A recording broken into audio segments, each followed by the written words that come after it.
Good evening. My name is Nicholas Previtt, and tonight I'll be talking to you guys about equipment that is necessary for a night flight. So, to jump right into it, knowing the required equipment for every flight operation is not only important to safety, but is required by the FAA.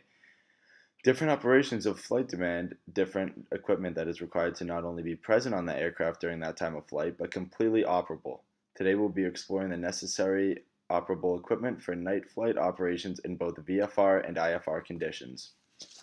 So without further ado, we will jump into the necessary operable equipment on board an aircraft for night VFR. So to start off, the instruments that you're going to need for VFR night are the same as VFR day. So you will need your airspeed indicator, your tachometer, your oil pressure gauge, your manifold pressure gauge, your altimeter, your temperature gauge, your oil temperature gauge, your fuel gauge, your landing gear indicator, your anti-collision lights, your magnetic compass, your ELT, and your seat belts, otherwise known as tomato flames. So these are all very important for flight. You have to have this stuff. Airspeed indicator, super important. Show your airspeed. Your altimeter. If you don't have an altimeter in there, then that's a serious issue because you can't see how high you are. But on top of this stuff, you're also going to need position lights, landing lights, a source of electricity for equipment and radios, and fuses. You're going to need one spare set of fuses or three spare fuses of each kind, otherwise known as flaps. That's an easy way to remember it. Fuses, landing lights, anti-collision lights, which we went over in the day VFR, position lights, and source of electricity. So where is this found? You may ask yourself, is 14 CFR 91.205. So this is very important stuff. It's not hard to remember, but it is very important to remember, as if you do not, you can not only endanger yourself and your passengers, but you can get into big trouble with the FAA. So then we move on to required equipment for night IFR, or just IFR in general, but I'm just doing it at night.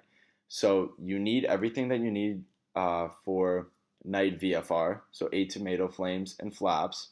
And you also need a gyroscopic rate of turn indicator, your slip and skid indicator, a sensitive altimeter that can be adjustable for barometric pressure, a clock displaying hours, minutes, and seconds using a hand sweeping like a normal clock on the wall or a digital method. You need a generator or alternator to power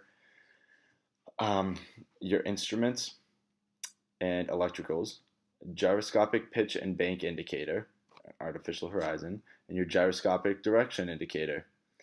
And it's either directional gyro or equivalent. So here, here's one of them.